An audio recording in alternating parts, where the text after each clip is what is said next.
Bom dia, dando início aos nossos estudos, dando continuidade aos nossos estudos, início no dia de hoje, nós vamos focar em conhecimentos específicos e, com isso, fazer uma grande revisão, né? Porque os conhecimentos específicos de professor de Educação Básica 1, o PEB 1, eles conversam muito com os conhecimentos específicos do professor de Educação Infantil, do PEI, que vem dentro de todos aqueles conhecimentos que nós estamos trabalhando, estamos falando desde o início dos nossos estudos. Conhecimentos estes que eles estão interligados com todas as legislações, então nós estamos sempre fortalecendo o conhecimento das legislações e o conhecimento dos nossos autores. E com isso nós estamos, por vezes, sendo repetitivos, porém frisando os pontos principais. No finalzinho da aula de hoje também, eu vou apresentar para vocês o foco da nossa banca, né? Vou só passar pelos slides para vocês verem. Nós temos novamente os conhecimentos específicos divididos por tópicos de interesse. Tá vendo? Tópico 4, tópico 5, tópico 6, 7 e 8. E depois nós vamos ver, vamos compreender novamente, nós vamos falar um pouquinho aí do perfil da banca que vai ser responsável pelo nosso processo seletivo. E aí eu trouxe para vocês alguns eixos e quais são os ajustes que a banca, né? E qual é a estratégia que a banca foca. E para finalizar, nós temos aí um simuladinho com 10 questões tirados de provas da banca do nosso processo seletivo, tá? Mas vamos começar, porque nós temos bastante material aí para nós estudarmos, para aprofundarmos, ok? Só tentar melhorar um pouquinho aqui para vocês. Aí, vamos lá. Então, os nossos conhecimentos específicos, nosso primeiro tópico, ele vem falar da base curricular, da transição de educação infantil para ensino fundamental. E para acontecer essa transição de educação infantil para ensino fundamental, nós temos fundamentos, nós temos práticas para que isso ocorra, certo? E aí vamos olhar para a nossa tabela. O foco desse tópico, então, as bases curriculares e as práticas. Eu preciso utilizar destas práticas para conseguir efetivar com sucesso essa transição de educação infantil para ensino fundamental, principalmente quando nós estamos falando de currículo, ok? Quais são essas práticas, então? A brincadeira, o lúdico, para fortalecer essa transição do infantil para o fundamental e focar na formação integral dessa criança.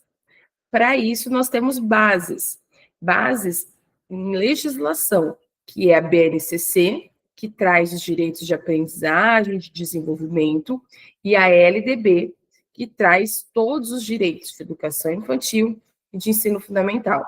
E também temos, em 2009, um parecer que mostra essa transição, que essa transição ela tem que ser feita focada na brincadeira e no lúdico, para ainda afirmar, para ainda fomentar toda a nossa curiosidade e todo o nosso aprendizado. Nós temos autores que trazem a importância de acontecer essa transição. Esses autores, esses referenciais, eles mostram como o ensino infantil e o ensino fundamental são etapas cruciais, etapas essas que sim, que exigem um olhar pedagógico que seja diferenciado, porém articulado um para com o outro, tá? E como que a gente vai aprofundar essa transição? Como que a gente vai aprofundar isso que está acontecendo? Com os campos de experiência da BNCC, que eles vêm aprofundando o que nós temos da educação infantil para o ensino fundamental, a criação de rotinas que vão valorizar o brincar, e de documentação pedagógica, que novamente eu foco a importância do registro de observação. Eu preciso analisar esquemas que fazem com que essa transição aconteça, sempre articulando o que eu tenho com o que eu vou desenvolver na criança. Isso eu vou dar continuidade ao trabalho pedagógico, certo? Então, essa tabelinha, ela tem que entrar aí na nossa cabeça nesse último final de semana que antecede nosso processo seletivo, tá? Se nós pensarmos, então, na Lei de Diretrizes e Bases, na LDB 9.394, de 1996, a educação infantil tem uma finalidade. Qual é essa finalidade? O desenvolvimento integral da criança até 5 anos de idade. Esse desenvolvimento, em seus aspectos físicos, psicológico, intelectual e social. Eu vou complementar na educação infantil a ação da família e da comunidade. Isso está lá no artigo 29 da LDB. A educação infantil, com esta finalidade, vem para complementar a ação da família e a ação da comunidade. Por sua vez, o ensino fundamental, no artigo 32, mostra que a grande importância, a visão da educação fundamental, do ensino fundamental, é o quê? A formação básica deste cidadão que está sendo formado, certo? Então, eu tenho uma educação infantil com a finalidade de desenvolver integralmente a criança e um ensino fundamental que tem a finalidade de formar esse cidadão. O elo, a união entre essas etapas, ele vai ser formalizado pelas DCNs, Diretrizes Curriculares Nacionais, e principalmente pela BNCC, pela Base Nacional Comum Curricular, certo? Por que principalmente pela BNCC? Marca aí. A BNCC, ela estabelece direitos de aprendizagem e direitos de desenvolvimento lá na educação infantil, que são o que nós já comentamos, os 5 campos de experiência.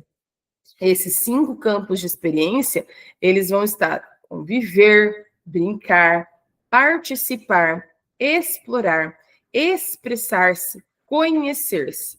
Tudo isso organizado em 5 campos de experiência. Tais direitos e tais campos, eles garantem o foco que não esteja na antecipação do conteúdo da educação fundamental. Essa é a importância da educação infantil, tá? Desenvolver essa criança, né, integralmente dentro de princípios de convivência, de brincadeiras, de participação, de exploração, de expressão e de conhecimento. Isso eu vou estar garantindo que não aconteça a antecipação daquele conteúdo que eu preciso trabalhar no ensino fundamental. Porque ali sim, no ensino fundamental, na idade certa, eu vou ter o quê? A formação integral dessa criança, respeitando sempre as suas especificidades. A transição da educação infantil para o ensino fundamental, ela não pode acontecer de uma hora para outra. Ela tem que acontecer de forma planejada. Com isso, nós tivemos um parecer em 2009 que vem assegurar esse planejamento, assegurar um processo pedagógico sem rupturas, tá? Um processo pedagógico que tenha continuidade aqui, ó, que tenha continuidade no trabalho, ok? O que é importantíssimo, tanto na educação infantil, quanto na no ensino fundamental, que vai garantir essa continuidade, essa transição, essa articulação curricular. É o lúdico como instrumento pedagógico. E quando nós falamos do lúdico como instrumento pedagógico, nós começamos agora a entrar em alguns autores que trazem essa prática educativa para nós, a importância da consolidação dessa prática educativa. O lúdico e a brincadeira não são meros passatempos, nós já falamos isso em outras aulas. Não é simplesmente jogar blocos lógicos por jogar, mas sim, lembra da palavra, com intencionalidade. Instrumentos pedagógicos essenciais que vão, principalmente na educação infantil, desenvolver a criança. Desenvolver como? Como que ele pede? Integralmente aqui. A formação integral da criança. Tá? Nós temos diversos autores e exemplos que trazem e que defendem a brincadeira e a importância dessa brincadeira. Nós temos o pai do Jardim da Infância, né? Friedrich Froebel, desculpa, que ele já desde muito tempo, ele vem defendendo o jogo como a mais pura e espiritual atividade humana. Tá? Friedrich traz a importância do jogo, principalmente no jardim de infância, principalmente na educação infantil, para ir desenvolvendo essa criança, desenvolvendo integralmente. Nós temos também uma perspectiva brasileira da educadora Kishimoto, que ela traz que o brincar e as suas teorias têm fundamentos, né? Ela destaca que o brincar é a atividade fundamental da criança, porque através do brincar, a criança se comunica, a criança experimenta, a criança constrói conhecimento. A brincadeira, ela vai permitindo que a criança simule realidades, resolva conflitos, desenvolva pensamentos simbólicos, é o faz de conta. E isso também é endossado, reafirmado lá na BNCC, onde a BNCC traz a visão do brincar como um direito central da criança, principalmente na educação infantil. Mas lembrando agora um pouquinho das nossas outras aulas, né? O artigo que está aí, ó. O artigo 29 da LDB, ele traz algo muito importante da educação infantil, que é muito importante para entendermos essa transição de um para com o outro. A educação infantil, ela é a primeira etapa da educação básica. E ela tem como finalidade o desenvolvimento integral da criança até 5 anos. Em aspectos, marca aí, quais são esses aspectos? Aspectos físico, psicológico, intelectual e social. Já falamos. Por que isso? Para complementar a ação da família e da comunidade. Tá? BNCC, o que a BNCC traz para nós? Os direitos de aprendizagem. Garantir os direitos de aprendizagem e desenvolvimento é o ponto inicial, é o ponto de partida para o trabalho do professor, para o trabalho pedagógico com crianças pequenas, tá? Porque ali eu vou estar enfatizando o que deve ser ensinado para essa criança através do faz de conta, através do jogo, do brinquedo, da brincadeira e da educação também, tá? O que pode aprender e o que precisa ser ensinado sempre por meio do brincar, ok? Então, o que nós temos que ter de grande relevância desse primeiro tópico? A transição entre educação infantil e ensino fundamental. Transição essa que precisa e deve ser planejada para assegurar uma continuidade do processo pedagógico, para evitar rupturas no processo de ensino-aprendizagem, tá? A educação infantil grava, marca, anota. A educação infantil, ensino fundamental, são etapas cruciais. Elas exigem, ambas, um olhar pedagógico diferenciado, porém articulado. Tá? Enquanto uma, que é a educação infantil, pensa no desenvolvimento integral dessa criança, a outra em sua continuidade, ensino fundamental, a formação básica desse cidadão, tá? O elo entre ambas é formalizado por quem? Pela BNCC, pela DCN, principalmente pela BNCC, que fortalece, através dos seus... que fortalece, através de seus itens, os direitos de aprendizagem e desenvolvimento na educação infantil. Ok? Alguma dúvida desse primeiro tópico? Lembra, a transição da educação infantil para o ensino fundamental, ela não pode acontecer de uma hora para outra, tá? Ela precisa ser planejada, ela precisa assegurar o processo pedagógico. Para quê? Para evitar rupturas. Ok? Continuando, então, em nosso tópico 2. O nosso tópico 2, ele tem como foco algo que também já estamos falando há tempo: gestão e projeto político-pedagógico. Tá?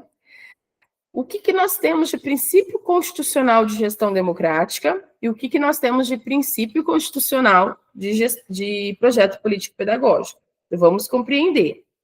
Quando falamos de gestão, os nossos princípios legais sobre gestão estão aí: Constituição Federal e LDB.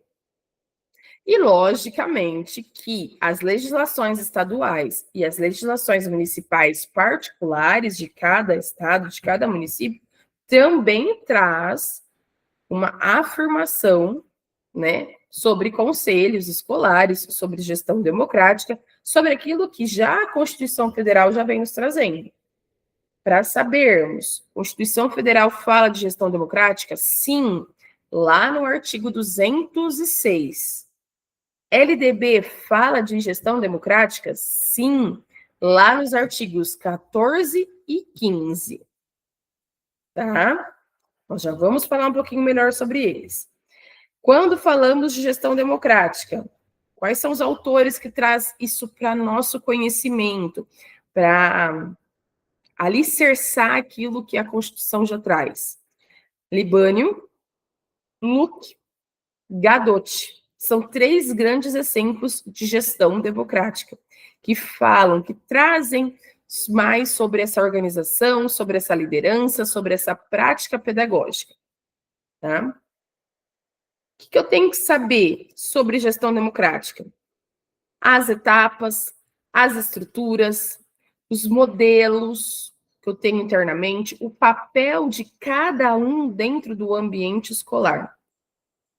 Quando falamos de PPP, nós temos, segundo a legislação, a função do professor, o trabalho coletivo e uma avaliação institucional.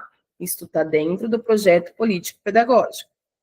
Quando falamos de aprofundamento, nós temos saber diferenciar um planejamento participativo, onde eu tenho todo o envolvimento de uma comunidade escolar, de um planejamento técnico, que vem de cima, estabelecido. Eu tenho que saber analisar o conceito de clima escolar, como que está o clima escolar, os seus atores, os seus sentimentos, os fatores que envolvem todos da cultura organizacional, que é aquela cultura que tem valores e regras. Ok? Vamos compreender melhor, então. Voltando aí. A gestão escolar democrática, ela é um princípio fundamental do ensino público brasileiro, garantido pela nossa Constituição, no artigo 206, e regulamentado pela lei LDB, no artigo 14. Ali estabelece a participação dos profissionais da educação, dos alunos e da comunidade escolar, tá? Toda escola precisa ter essa participação por um todo. A gestão democrática, segundo alguns autores, por exemplo, Luke, citado na nossa tabelinha, ela exige algumas coisas. Quais? Liderança compartilhada e planejamento participativo, onde, assim, as decisões são tomadas coletivamente e visam o bem comum da instituição. Essas decisões, essa liderança, essa gestão democrática, ela vai se manifestar através de instâncias colegiadas, instâncias que estão dentro da escola, como, por exemplo, o conselho escolar e a associação de pais e mestres. Isso vai promover a participação da comunidade e vai promover o controle social da escola. Complementando uma gestão democrática, nós temos o projeto político-pedagógico.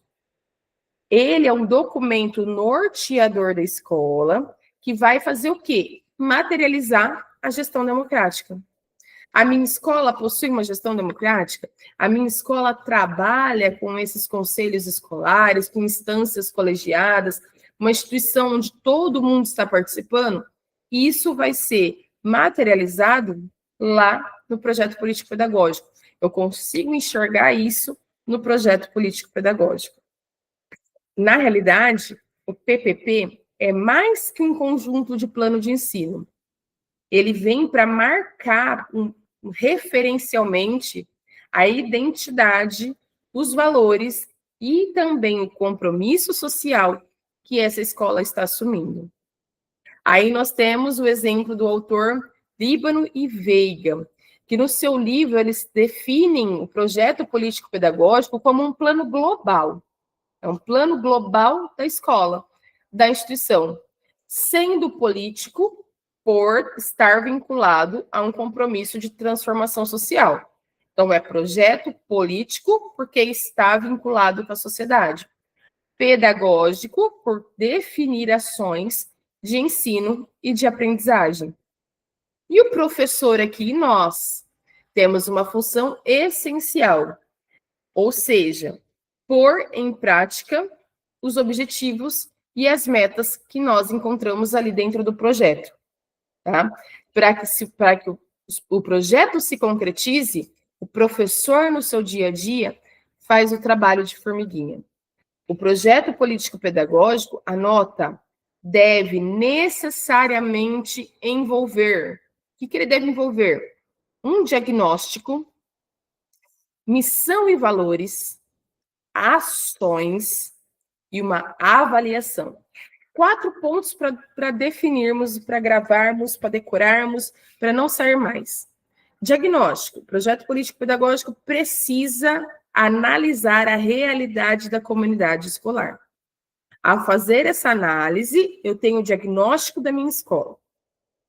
Após isso, eu vou trazer a identidade da escola. Qual é a missão? Quais são os valores que essa escola tem? Com a análise feita, a identidade estabelecida, eu posso agora definir quais são as minhas metas, quais as metodologias e qual o cronograma para tudo isso acontecer. E, por fim, um instrumento monitorando e, quando necessário, ajustando o projeto político-pedagógico, que é a avaliação. O clima escolar, a cultura organizacional, são resultados diretos de um projeto político-pedagógico bem elaborado, de um trabalho coletivo, e aí entra a gestão democrática, eficaz, porque eu vou promover uma interdisciplinaridade com tudo, tá? Clima escolar, a qualidade das relações entre as pessoas ali, interpessoais. Cultura organizacional, um conjunto de normas e crenças estabelecidas para essa escola. O que é importante? Nós já falamos e vamos reafirmar. LDB, artigo 14. Lembra dele. É aquele que vai trazer a gestão democrática. Os sistemas de ensino definirão as normas da gestão democrática. Gestão democrática do ensino público na educação básica, de acordo com as suas peculiaridades e conforme princípios. Quais são esses princípios? Primeiro, participação dos profissionais da educação quando for elaborar o projeto político-pedagógico. Segundo, participação das comunidades escolares e da comunidade local nos conselhos. Ok? Nós temos um grande exemplo sobre PPP que nós vimos em outras aulas nossas, que é o livro de Ilma Passos Veiga. Ela traz para nós uma definição muito importante sobre PPP. Anota aí, Ilma Passos Veiga. O PPP, o Projeto Político Pedagógico, é o próprio processo de desenvolvimento da escola. O desenvolvimento da escola é o PPP, segundo Ilma Passos. É a possibilidade da escola construir a sua história, a sua identidade, certo? Temos também, nós trouxemos aqui, né, dentro da sugestão do tópico 2, José Carlos Líbano, que fala também muito sobre gestão e PPP. E no caso dele, ele junta os dois no mesmo livro, dizendo: a gestão democrática pressupõe que a escola é um espaço de participação, em que as decisões são tomadas coletivamente, gestão democrática pura, com o envolvimento de todos os segmentos da comunidade escolar, gestão democrática, visando que a qualidade social da educação, gestão democrática, participação de todos, para um bem comum. Qual? A educação, o aprendizado. Ok? Então, o que nós precisamos gravar do tópico 2?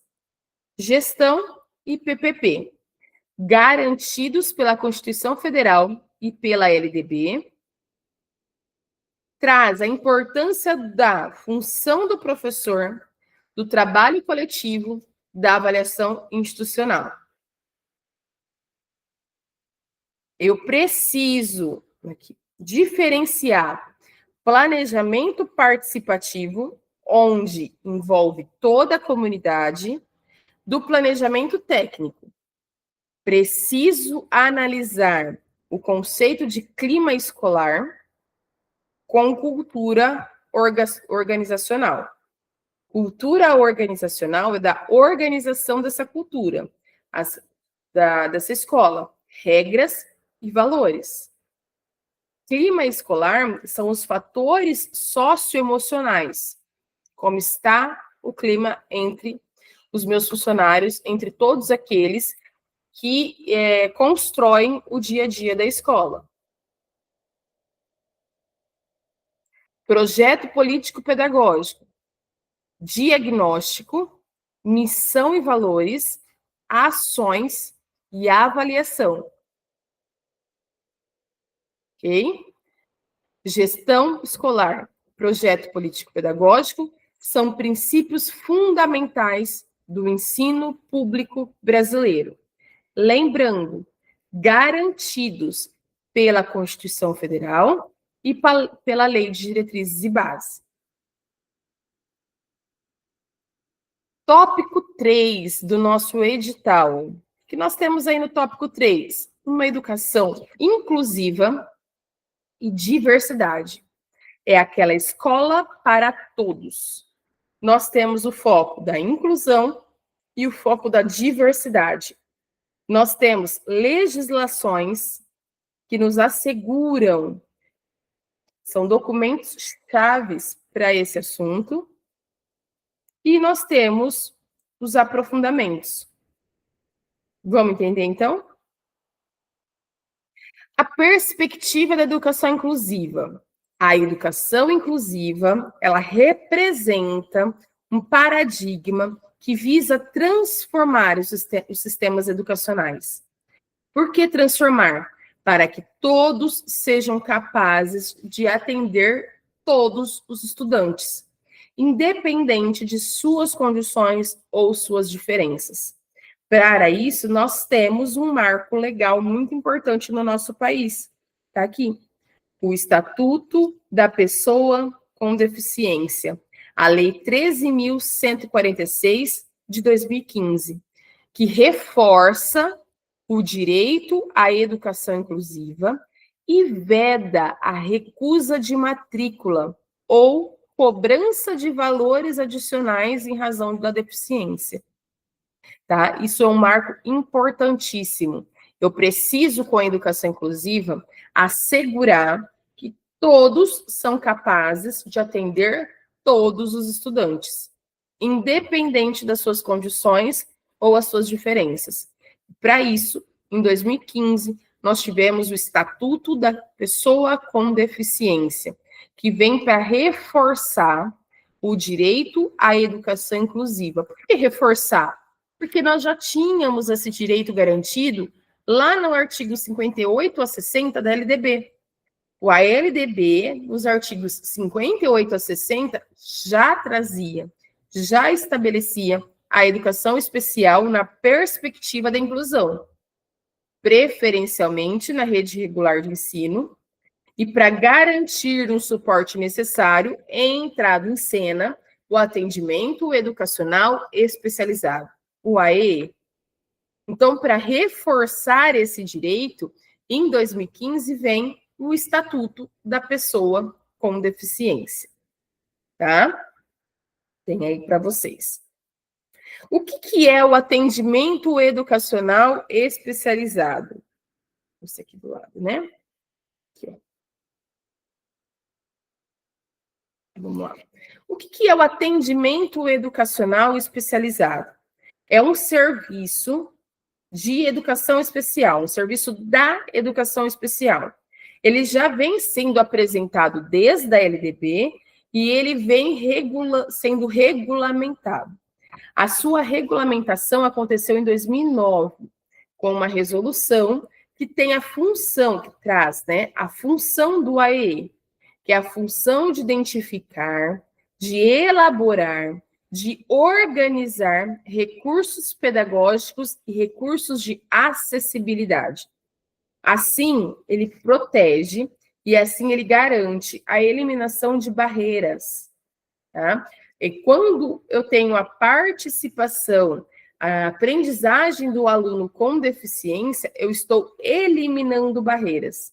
Eu estou garantindo que as barreiras pedagógicas estão sendo eliminadas. Por isso, eu tenho um atendimento educacional especializado. Ele está ali para identificar, para elaborar, para organizar recursos pedagógicos e recursos de acessibilidade. Assim, eu estou eliminando barreiras. É crucial, é importantíssimo salientarmos e destacarmos que o atendimento educacional especializado, ele é complementar. Falamos isso semana passada, lembra? Ele não é suplementar a escolarização, ele é complementar. Ele vai ser realizado em salas de recurso multifuncionais e não vai substituir a classe comum. E como é o trabalho desse professor? O trabalho do professor dentro da educação, do atendimento educacional especializado, é em colaboração com o professor da classe comum. Ele vai envolver, primeiro de tudo, o PAE, um plano de atendimento educacional especializado. Ali ele busca por adaptações curriculares, né? Hoje melhor definidas por diferenciação pedagógica. E ele traz dentro desse... Desculpa. Ele traz dentro desse plano recursos de acessibilidade que possam promover a equidade educacional, tá? Então, nós temos que ter que a organização do atendimento educacional é uma sala de recursos multifuncionais, não vai suplementar a classe comum, pelo contrário, vai complementar, né, essa classe comum. A estrutura de um plano de desenvolvimento individual para essa criança, como vai ser o atendimento educacional especializado dela, o desenvolvimento individual dela, em consonância, em colaboração com o professor da classe comum, e adaptação curricular. Se necessário, eu vou dar acessibilidade para esse aluno para promover a equidade dele. Tá? Eu preciso fazer algo diferente para que ele aprenda. Por isso que está aí, ó, diferenciação pedagógica. E nós temos também dentro deste tópico o foco da diversidade. Inclusão e diversidade são temas que caminham juntos, pois se tratar de públicos que são vistos diferentemente ali dentro da escola, e muitas das vezes necessitando de um trabalho diferente para com eles. Ok? Quando eu falo de diversidade e relações étnicos raciais, eu estou falando de temas que englobam uma educação das relações étnicos raciais. Eu preciso educar os meus alunos como um todo para se tornar todos iguais.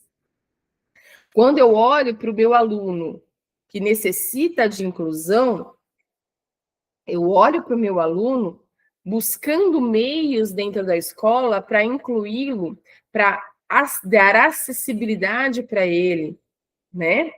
Quando eu olho para o meu aluno que está sofrendo bullying, que está sofrendo preconceito, eu preciso olhar para a minha escola que precisa de intervenção. Eu preciso olhar para a minha escola que precisa aprender, que precisa ser ensinada, né? Por isso que nós temos leis que vieram para fortalecer isso dentro da escola, para tornar obrigatório o ensino, porque através deste ensino das diferenças, da diversidade, que nós vamos fazer com que todos compreendam e todos olhem igualmente.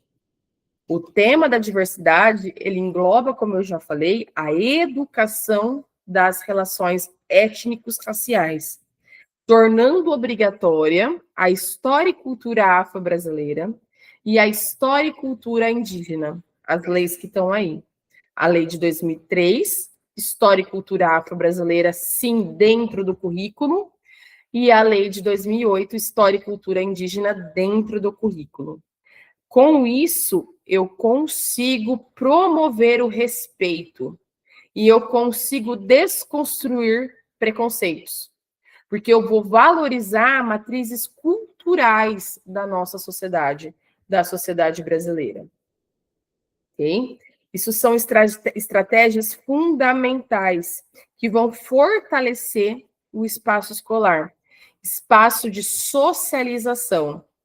Ali eu estou enfrentando preconceito, enfrentando discriminação, enfrentando bullying, adotando práticas que eu vou mediar conflitos e criando um clima escolar acolhedor.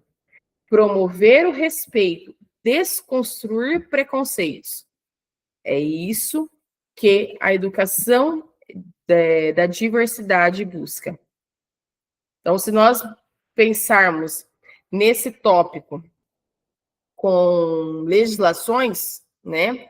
Nós temos o Estatuto da Pessoa com Deficiência, que nós já falamos, que incumbe o poder público de assegurar, criar, desenvolver, implantar, incentivar, acompanhar e avaliar o sistema educacional inclusivo em todos os níveis e modalidades, bem como o aprendizado ao longo da vida.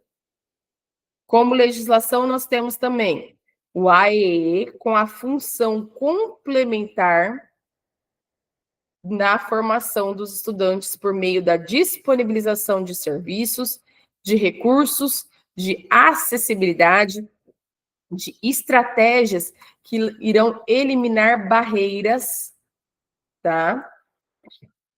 Então, pensando sempre na participação da sociedade, no desenvolvimento da aprendizagem como um todo.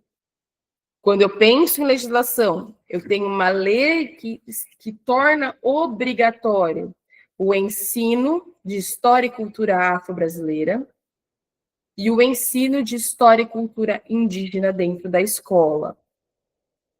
Isso são estratégias de enfrentamento de preconceito, de discriminação, de bullying, adotando práticas de mediação de conflitos, criando clima escolar acolhedor.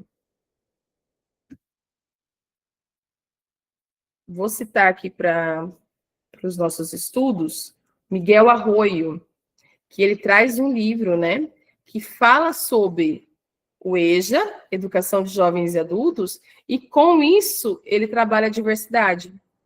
E eu peguei aqui uma frase do livro, fala assim: a escola, na sua relação com a diversidade, tem que se fazer lugar de reconhecimento e valorização das identidades, em vez de lugar de submissão a uma única identidade cultural e social.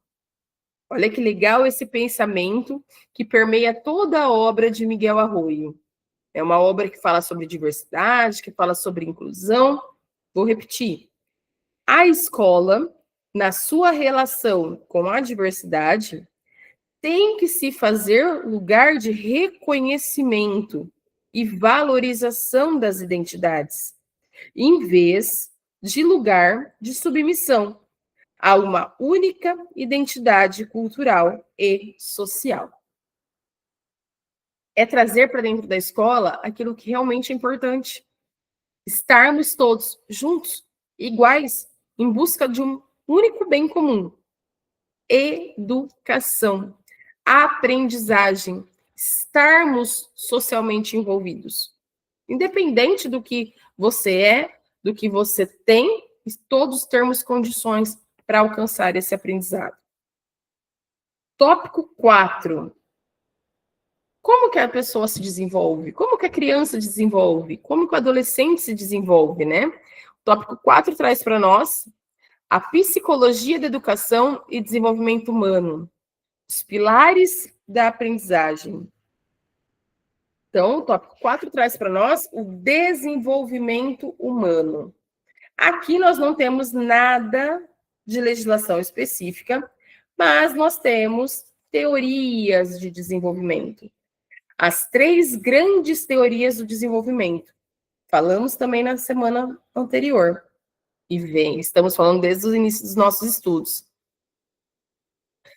O professor, ele precisa dominar, e hoje é o nosso último dia para isso, os 3 grandes pilares da psicologia da educação.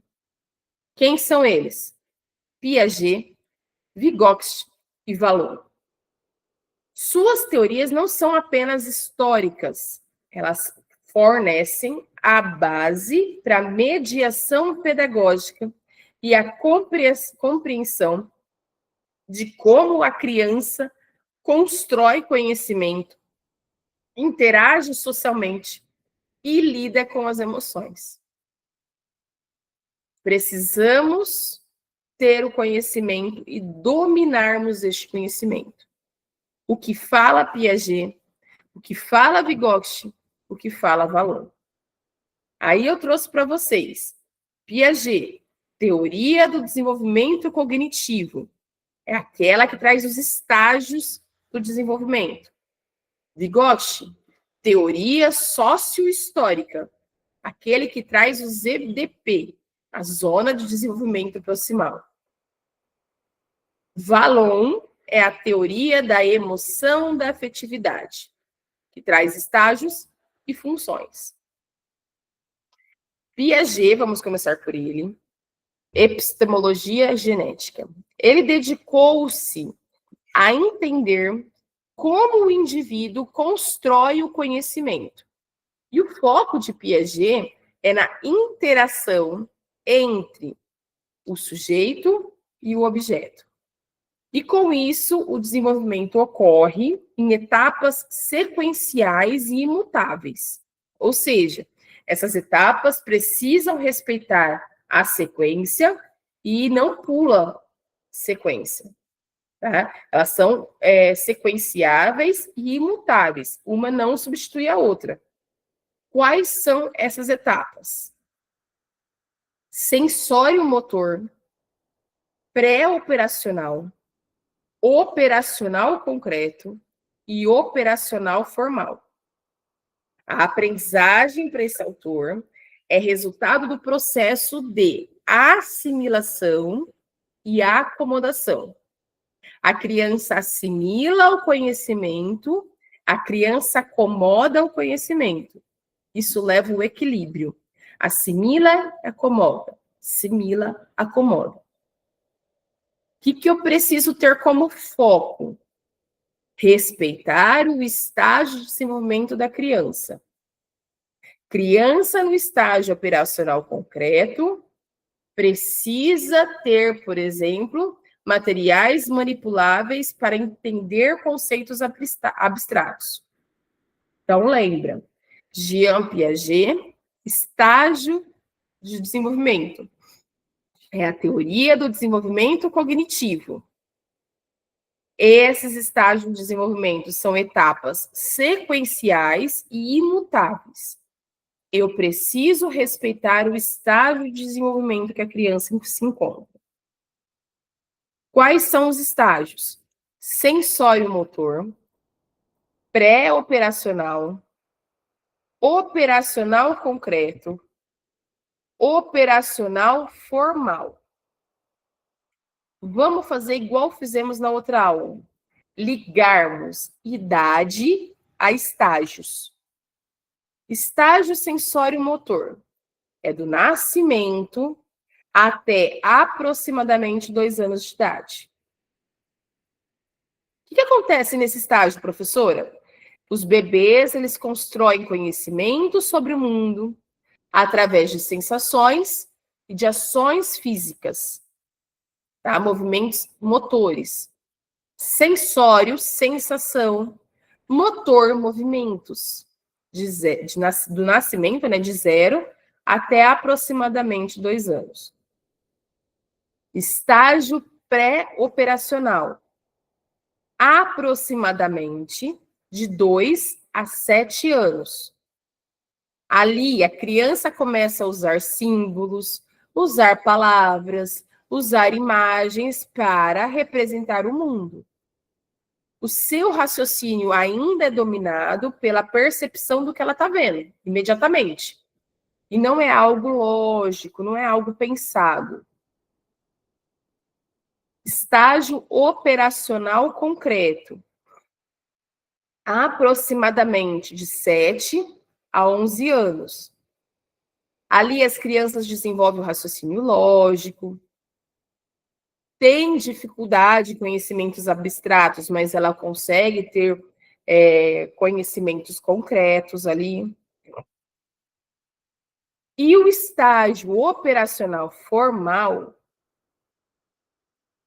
vai, a partir de 12 anos, é quando a criança adquire, agora adolescente, a capacidade de pensar de forma abstrata, hipotética, sistemática.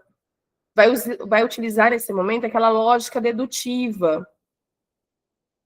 É quando já está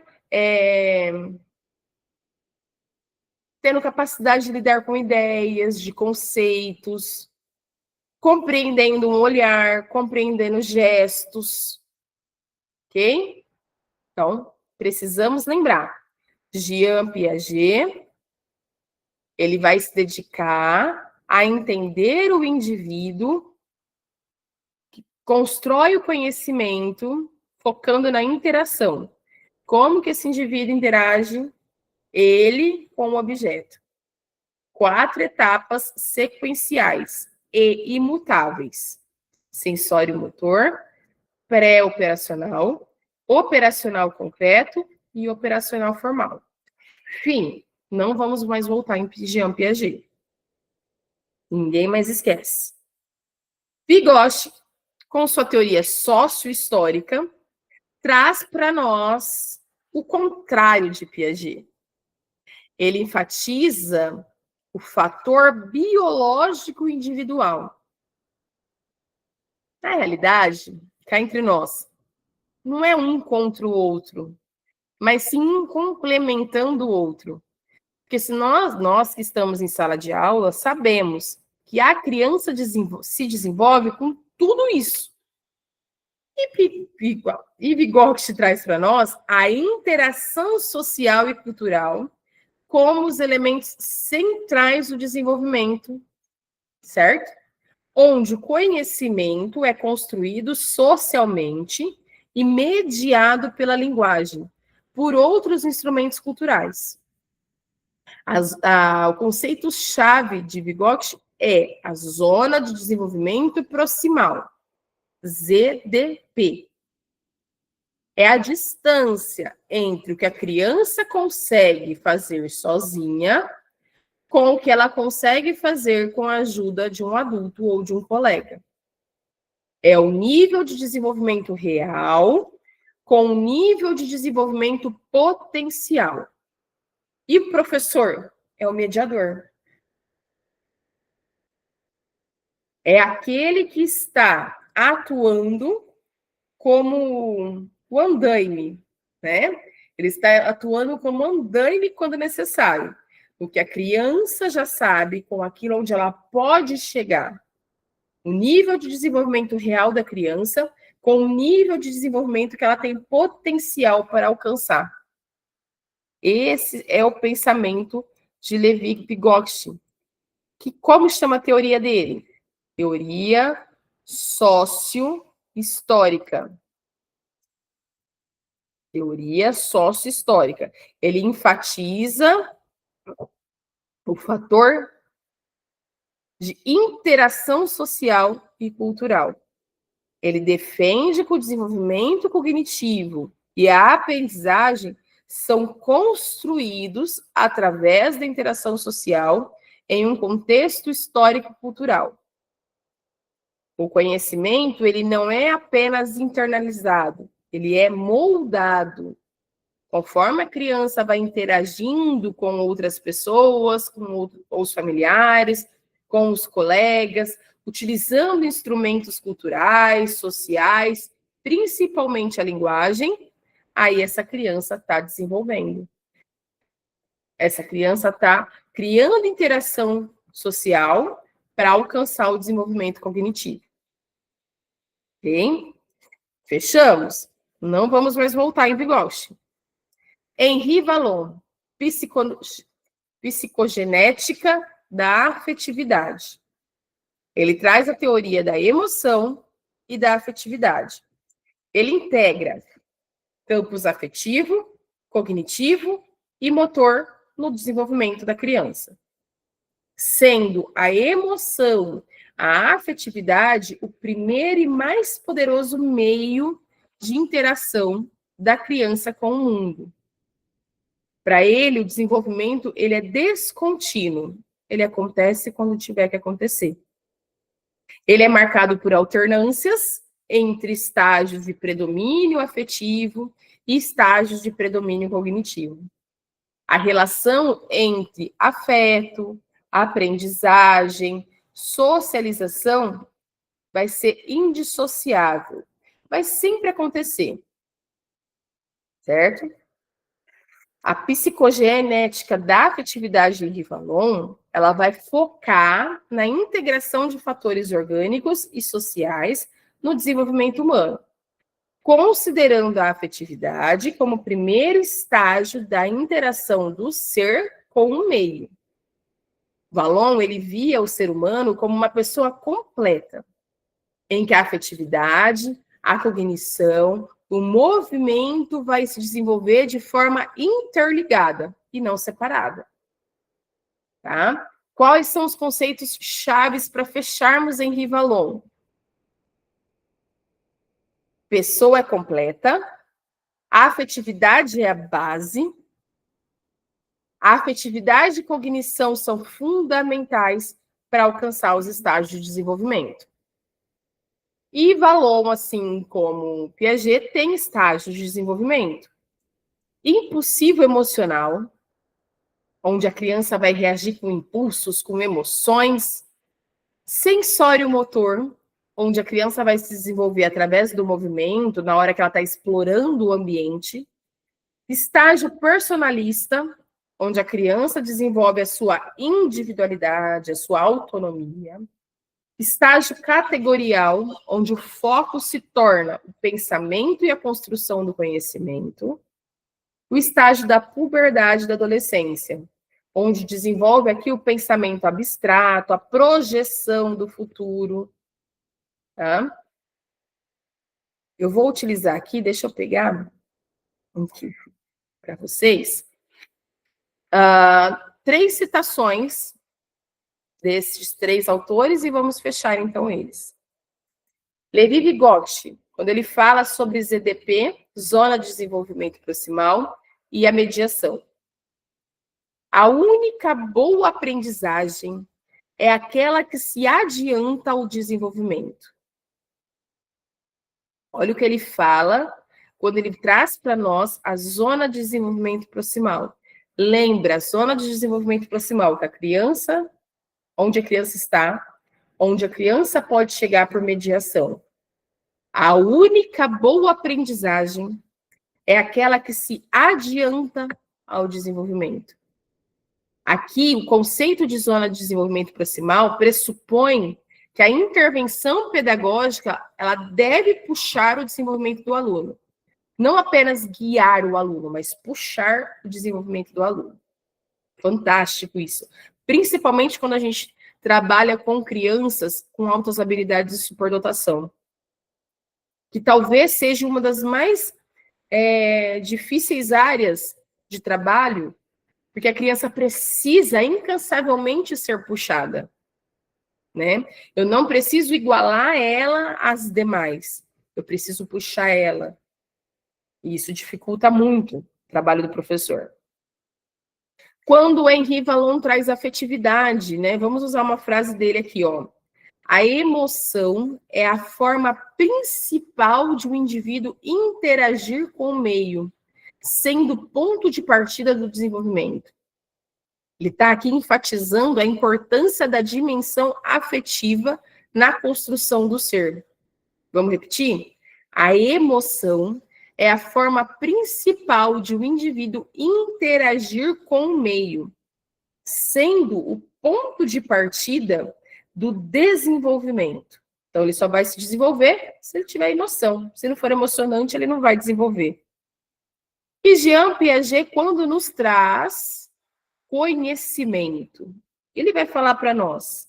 Ele vai falar a essência da teoria construtivista. Olha que legal. O conhecimento não é uma cópia da realidade, mas uma construção do sujeito que interagem com o meio. Teoria construtivista com Jean Piaget. Vamos lá? Repetindo. O conhecimento não é uma cópia da realidade, mas uma construção do sujeito que interage com o meio. Fantástico. E dando continuidade ao nosso tópico 5. Vamos lá. Onde os focos tecnologias da informação e da comunicação na educação, as TICs. As TICs deixaram de ser meras ferramentas e se consolidaram como parte integrante do processo de ensino-aprendizagem.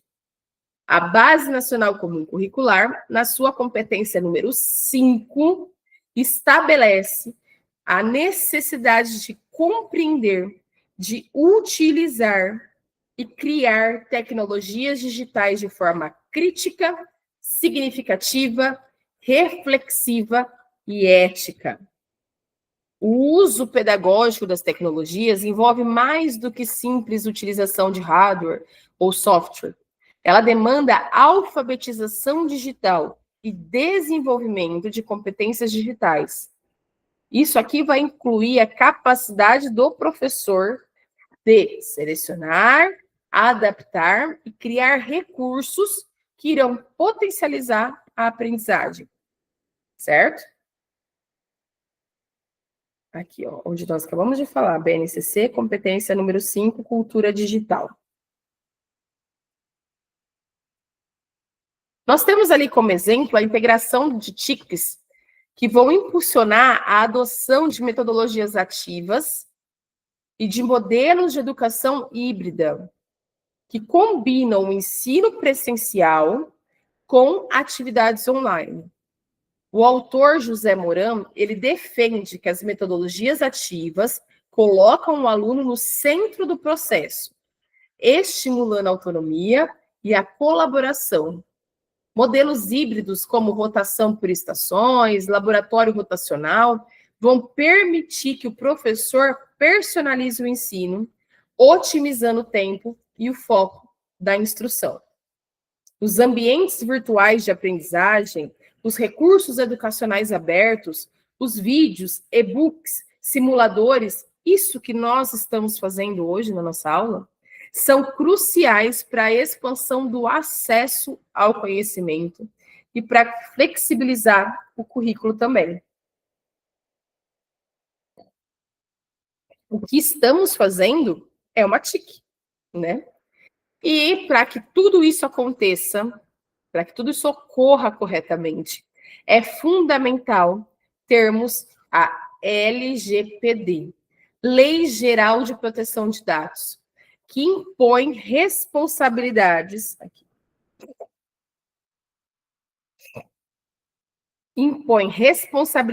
rigorosas às escolas sobre o tratamento de dados pessoais de alunos e também de seus servidores. A ética digital, ela vai envolver diversos temas que são importantes nós trabalharmos dentro da sala de aula. Educação infantil, nós vamos trabalhar com respeito, né? Nós vamos apresentar as TICs. Não vamos conseguir trabalhar algumas temáticas na educação infantil, mas apresentar toda a questão de TICs e trazer as TICs para a sala, sim. A educação fundamental, o ensino fundamental, aí sim, nós já vamos discutir temas como cyberbullying, netiqueta, direitos autorais, combate à fake news. Isso a gente já trabalha dentro do ensino fundamental. O que a BNCC traz na sua competência 5? Cultura digital. É compreender, é utilizar, é criar tecnologias digitais de informação e comunicação de forma crítica, significativa, reflexiva e ética nas diversas práticas sociais. Tá? Isso eu vou favorecer a inclusão. Eu vou se comunicar, vou acessar, vou disseminar informações, vou produzir conhecimento, resolver problemas, exercer protagonismo, o aluno exercendo protagonismo, né? E como nós já citamos agora mesmo, Moran com metodologias ativas, vou trazer para vocês uma frase dele. Peraí, aqui. A escola precisa fazer uma virada de 180 graus. Em vez de ser focada só na transmissão de informações, deve concentrar-se na criação de caminhos, na curadoria, na motivação e na personalização da aprendizagem. Isso aqui tem que começar pela mudança no papel do professor, tá?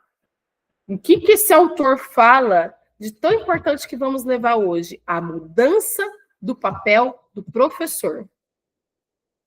Ok? Tópico 6.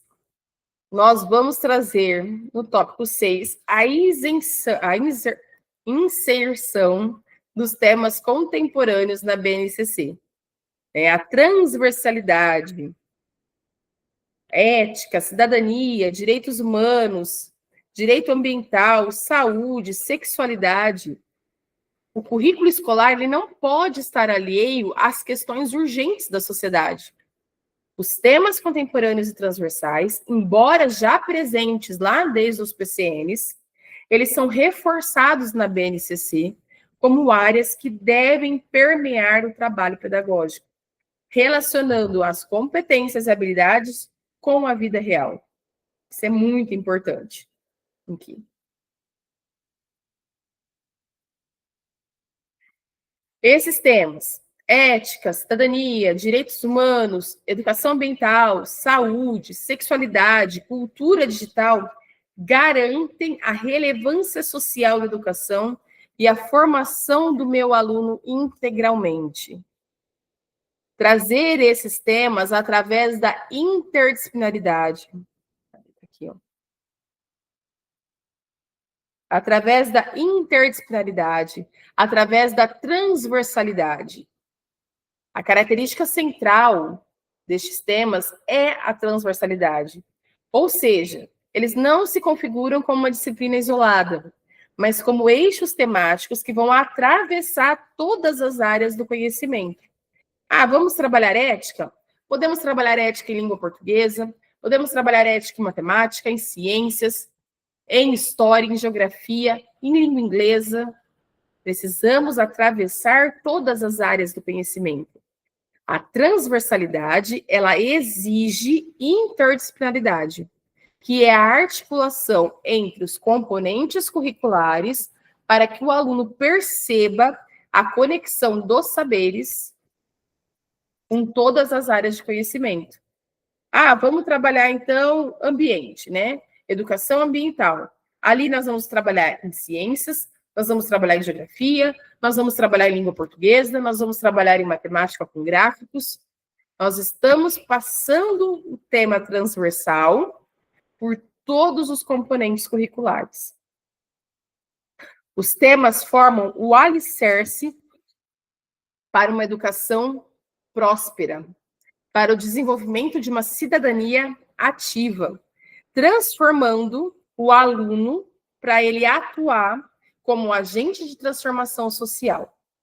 Ok? Vamos só ver um pedacinho aqui, ó. Deixa eu puxar para vocês. Puxa, não tá vindo?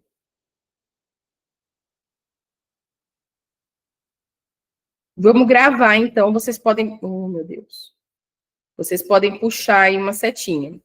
A diferença entre conceito interdisciplinar e transversal. Transversalidade. A transversalidade, ela refere-se à possibilidade de estabelecer, na prática educativa, uma relação entre o aprender na escola e o aprender na vida. Isso é transversalidade. Certo? E a interdisciplinaridade é eu trazer o tema, o eixo temático, atravessando as áreas do conhecimento.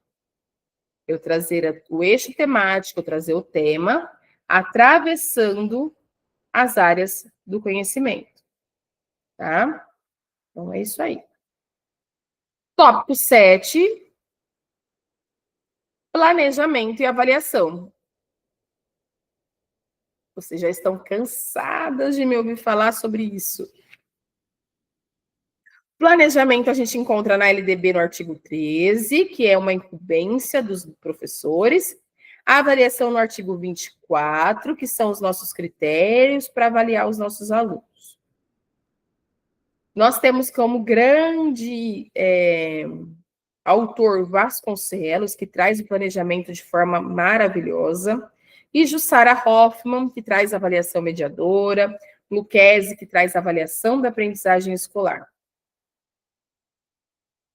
E vocês estão ouvindo falar sobre isso com muita intencionalidade pedagógica, planejamento como intencionalidade pedagógica, desde do nosso preparatório, início do nosso preparatório.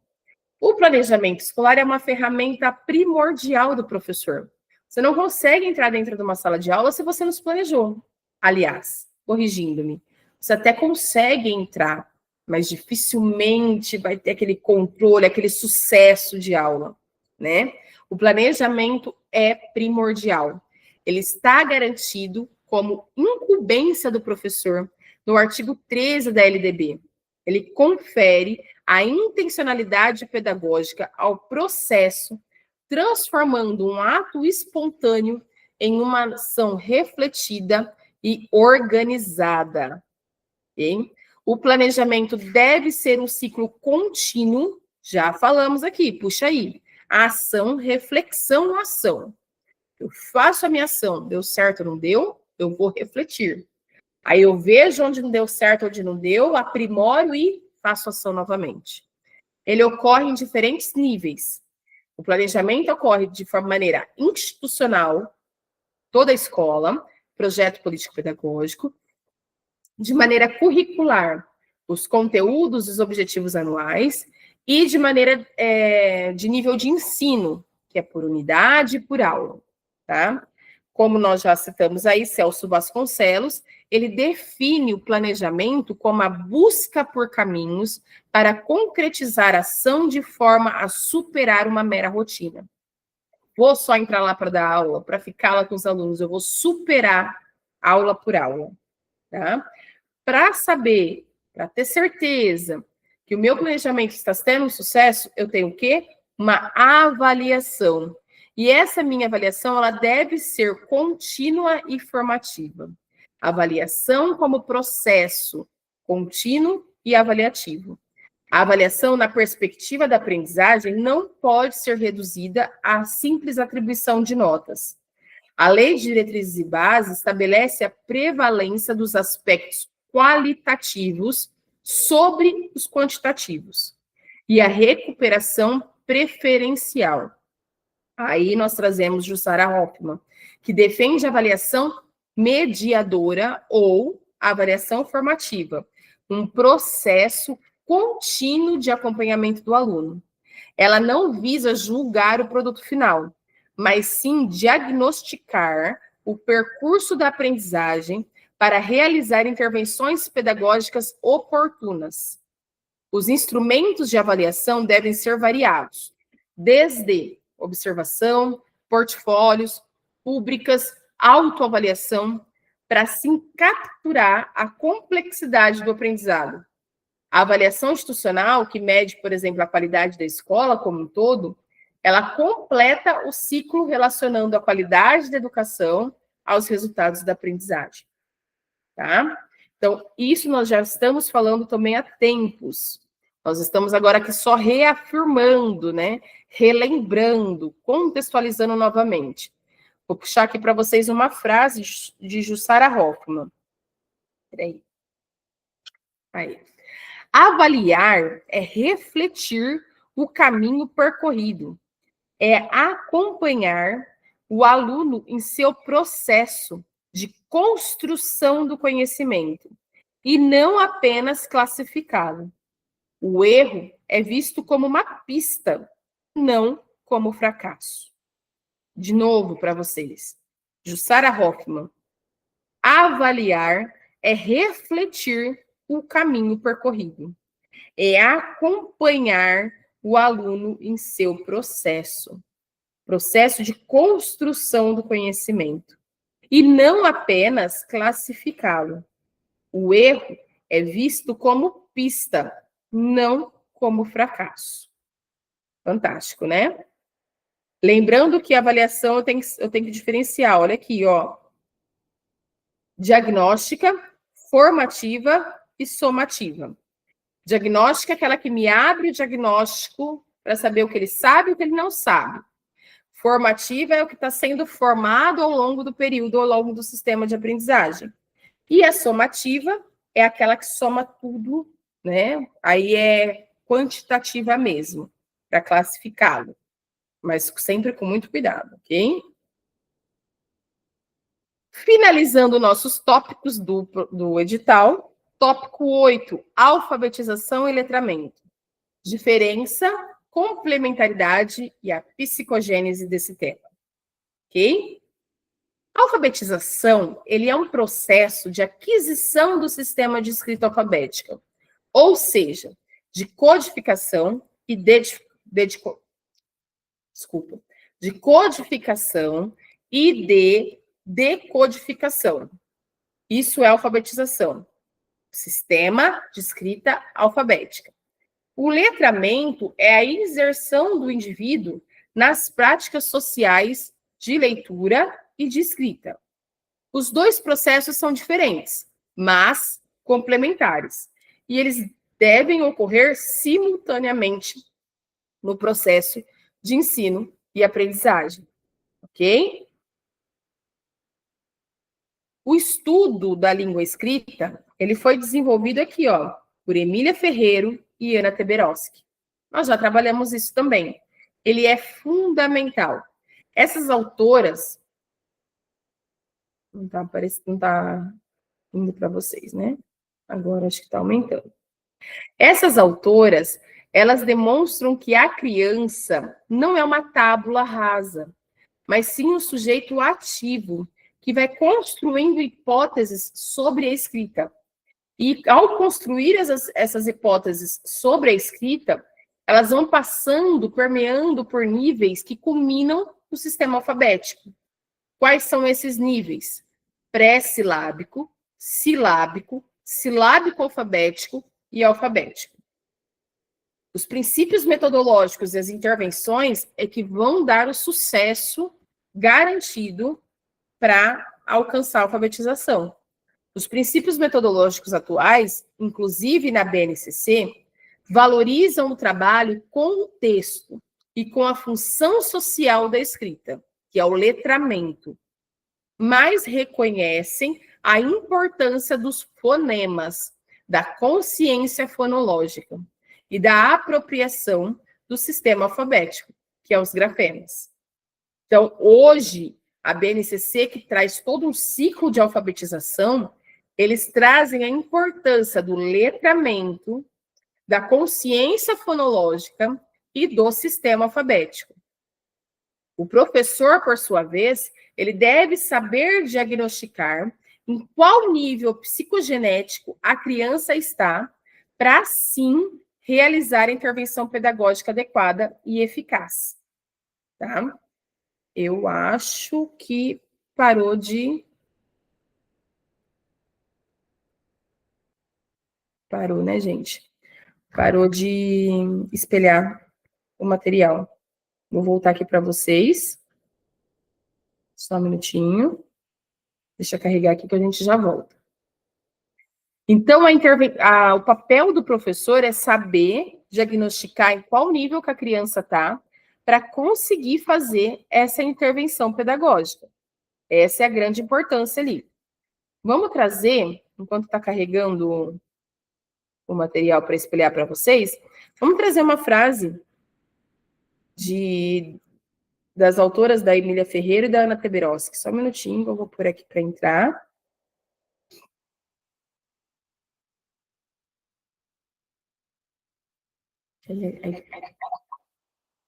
Por aqui, eu consigo espelhar para vocês o material com mais facilidade. Só um minutinho.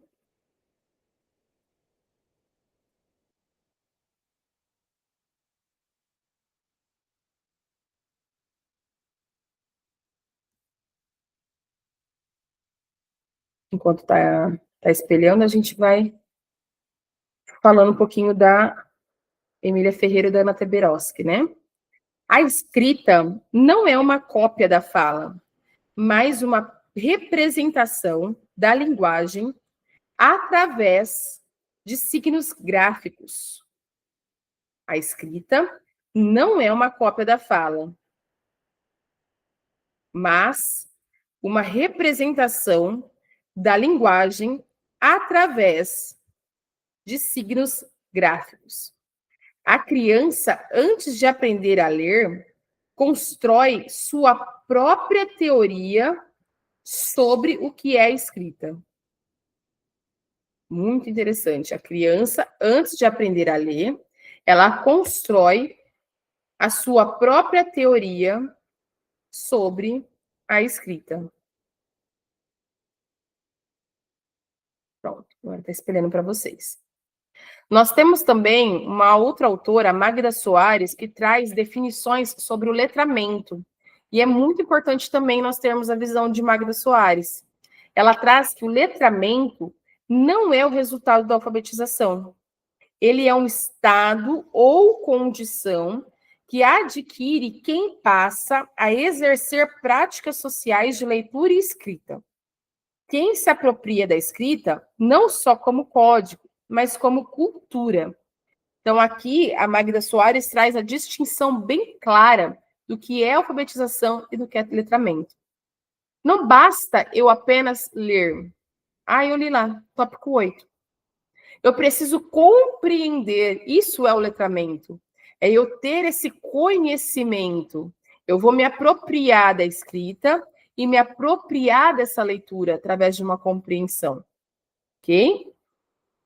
Então, nós temos aí só para que eu estava mostrando enquanto estava explicando e acabou parando de espelhar.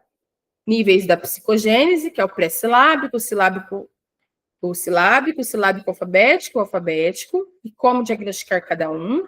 A diferença clara entre alfabetização e letramento. A alfabetização é a codificação e a decodificação, e o letramento é o uso da leitura e o uso dessa escrita.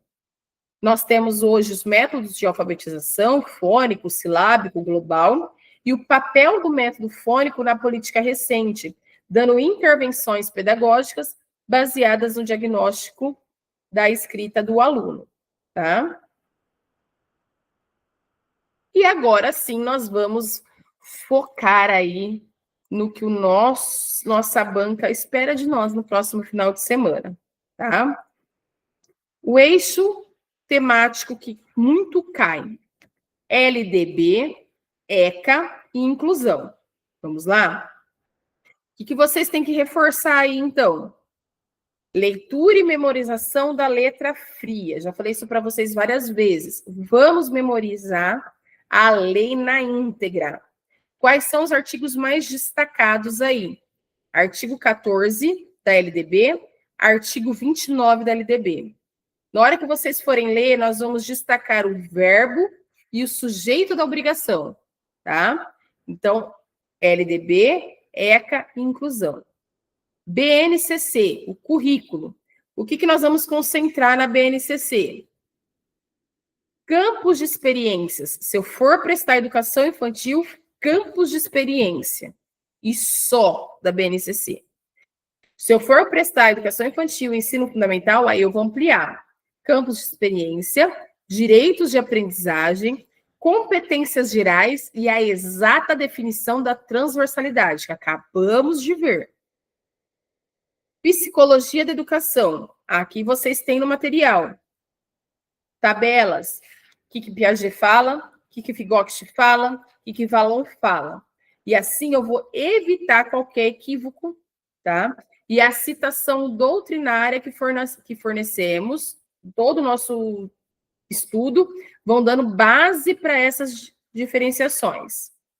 E os modelos práticos? Ligar conceito à realidade da escola pública, porque essa banca tem foco social e educacional. Por exemplo, cobra-se muito o artigo 14 da LDB. PPP, concretiza a gestão democrática. Tá bom? Então, essa tabelinha aqui é a reta final dessa semana que vai entrar. E para nós fecharmos, nós vamos fazer 10 exercícios. Dá tempo? Dá, tranquilo. Começamos mais cedo hoje. Esses exercícios foram tirados de outros processos seletivos da banca em específico, tá? Então, vamos lá. De acordo com a Lei de Diretriz e Base, eu vou ler aqui no celular, que é mais fácil para mim ler para vocês ali, tá? De acordo com a Lei de Diretriz e Base da Educação Nacional, LDB, a gestão democrática do ensino público na educação básica observará o princípio de participação dos profissionais da educação na elaboração do projeto pedagógico da escola. E, além disso, qual outro princípio fundamental deve ser observado? Olha aí. Qual outro princípio deve ser observado além da participação dos profissionais na elaboração do projeto pedagógico? Aqui, vocês vão fazer um adentro, faz uma anotaçãozinha aí. Estudar artigo 14 da LDB. Artigo 14 traz gestão democrática e as instâncias de participação. Tá? Gestão democrática e as instâncias de participação. Na aula de hoje, eu não vou dar respostas, tá? Na aula de hoje, nós não vamos ler as alternativas e nós não vamos encontrar as respostas. Eu vou ler com vocês o enunciado e vou dar a dica. E aí fica de tarefa para vocês, ok? Então, vamos de novo. Lá no enunciado, vocês vão grifar LDB, vão grifar gestão democrática, vão grifar participação dos profissionais da educação. E faz uma observação aí, artigo 14 da LDB. E aí depois vocês vão me falar qual é a resposta. Ok? Exercício número 2. No campo da psicologia da educação, o conceito de zona de desenvolvimento proximal, que se refere à distância entre o nível de desenvolvimento real e o nível de desenvolvimento potencial, é um pilar da teoria de qual dos seguintes autores? Tá muito fácil, não vamos responder, não vamos colocar a resposta, tá? Vocês vão grifar nessa questão. ZDP, desenvolvimento real, desenvolvimento potencial e teoria. Só. E vamos fazer a observação. Conceito enfatiza papel da interação social e da mediação do professor. Anota aí do lado. Interação social e mediação do professor. E depois a gente vê qual é a resposta. 3. Qual dos seguintes documentos normativos estabelece os 5 campos de experiência? O eu, o outro, o nós, corpo, gestos e movimentos, traços, sons, cores e formas, escuta, fala, pensamento e imaginação, espaços, tempos, quantidades, relações e transformações, como eixos estruturantes da educação infantil. Na questão 3, nós vamos grifar 5 campos de experiência e lá no final, educação infantil. E aí faz a observação. Documento que define os objetivos de aprendizagem na educação básica. Documento que define os objetivos de aprendizagem na educação básica. Agora nós estamos na questão 4. A Lei 13.146 de 2015, o Estatuto da Pessoa com Deficiência, pode grifar já, Estatuto da Pessoa com Deficiência, reforça a perspectiva da educação inclusiva no Brasil. Sobre atendimento educacional especializado, grifa AE. Qual a sua principal função de acordo com a resolução de 2009? Grifa principal função. E como dica, pensa no objetivo do AE em relação à classe comum. Pode até colocar essa pergunta. O AE é um substituto ou um apoio? Não respondo. Deixa para a tarefa. 5. Emília Ferreira e Ana Teberoski contribuíram de forma fundamental para a alfabetização, ao descreverem, grifa, níveis de hipótese que a criança elabora sobre a escrita. Qual é o nível de escrita em que a criança percebe a correspondência sonora? Grifa, correspondência sonora. Mas ainda usa uma letra para representar cada sílaba, sem valor sonoro convencional. Pode grifar a pergunta inteira. Qual é o nível de escrita em que a criança percebe a correspondência sonora, mas ainda usa uma letra para representar cada sílaba sem valor sonoro convencional? E como dica, nós vamos colocar que é o nível que marca o início da fonetização da escrita. A resposta é o nível que marca o início da fonetização da escrita.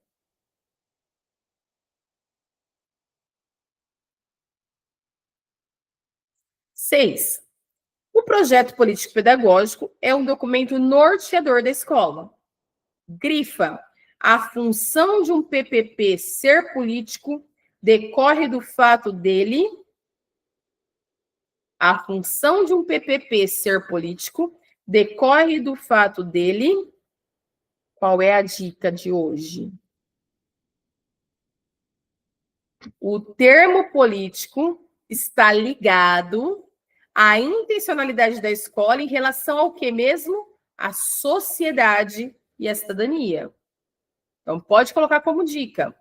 O termo político está ligado à intencionalidade da escola em relação à sociedade e à cidadania.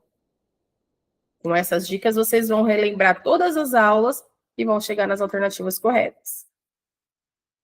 7. A Base Nacional Comum Curricular estabelece a necessidade de trabalhar os temas contemporâneos e transversais. Acabamos de falar, as nossas TICs. De forma como interdisciplinar. Desculpa, gente, não é TICs. TICs é de tecnologia. Tá? São temas contemporâneos e transversais de forma interdisciplinar. No contexto pedagógico, grifa o que caracteriza transversalidade.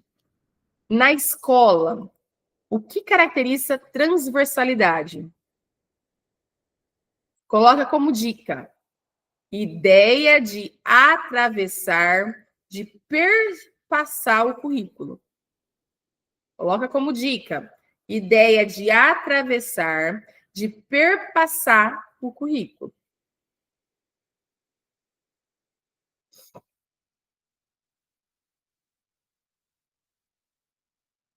Questão 8. Em relação à avaliação de aprendizagem, na perspectiva formativa ou mediadora, Jussara Hoffmann defende que o principal objetivo da avaliação é. Então, avaliação, vai grifar avaliação formativa objetivo. E como dica, você vai fazer uma pergunta para você. O professor como mediador, ele julga o resultado ou ele orienta o caminho? O professor como mediador, ele julga o resultado ou ele orienta o caminho? A Lei 10.639 de 2003, posteriormente alterada pela Lei 11.645 de 2008, torna, grifa, obrigatório o ensino de qual tema no currículo oficial da rede de ensino? O ensino de qual tema? Como dica, vocês vão colocar lei que valoriza matrizes culturais do Brasil. Lei que valoriza matrizes culturais do Brasil. A nossa última questão de hoje, a competência geral número 5 da BNCC, que trata da cultura digital, exige do professor não apenas a utilização, mas também a capacidade de criação de tecnologias digitais de informação e comunicação. Vocês vão grifar lá em cima, competência geral número 5 da BNCC.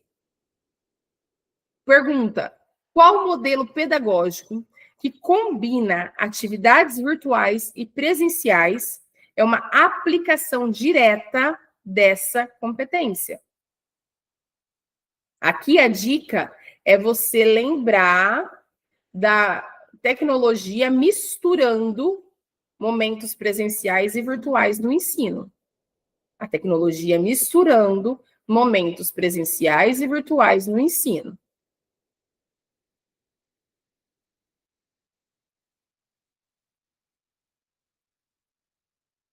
E chegamos ao fim de mais uma manhã de muita revisão, de muitos estudos, de muitos conceitos.